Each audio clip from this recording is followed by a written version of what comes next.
Yes, well, joining me today in studio, the man who initiated the massive hīkoi, Kelvin Davis. Morena, lovely to have you with us this morning.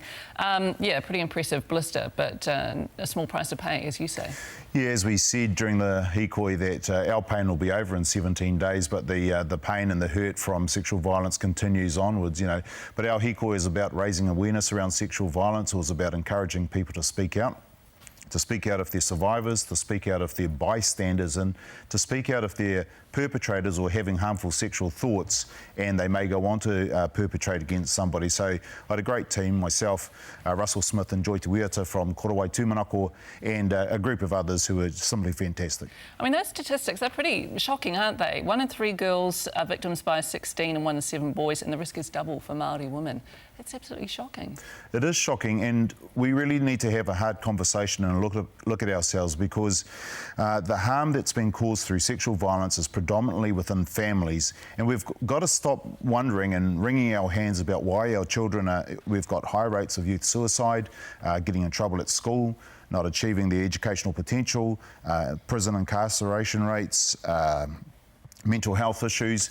Sexual violence isn't a symptom like those things, it's actually a cause. And until we address the cause, we're not going to do anything about reducing the incidences of sexual violence. Although sexual violence is a symptom of something else, though, isn't it?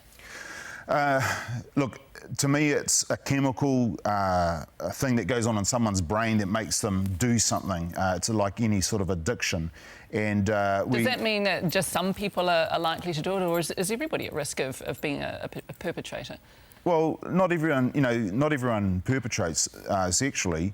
The thing is that there's something that sets people off, and we've got to look at those reasons. And along the course of the hīkoi, I heard some really interesting stories, because Joy and Russell from Tokerau Tūmanako work with perpetrators, and the perpetrators have told them these are the things that set us off. And there's some really interesting stuff that we can do in our homes to keep our families safe, such as privacy.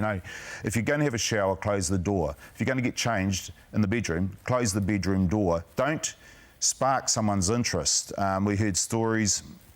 I'll tell you, one of the most interesting things was when we're in each of the schools, the high schools, and Russell said perpetrators have told him how they wish they hadn't sent a naked text or picture of themselves on their phone, or how they hadn't asked others to send naked pictures. The whole sexting thing. The whole sexting thing. And every time we said that, we'd look at the kids who would be in the audience, and then their heads would go down and they'd shuffle and nudge their mates, and we knew it was happening in each of those schools. So, parents... Did you call it? Yeah, I said, hey, I can see by your body language that this applies to some of you in here. So parents, for goodness sake, look at your kids' phones. Don't be afraid to be a parent and to check out what they're sending on Facebook or texting or whatever. Don't be afraid to be a parent. Check what your kids are doing, because in the end you're going to be protecting them. And so in terms of identifying risk factors, I mean, is it things like cousins sharing a blanket, or brothers and sisters having a bath together? I mean, does it go that far? Yep, absolutely. So everyone's had the cousins and that around, and they're all under blankets watching DVDs or whatever.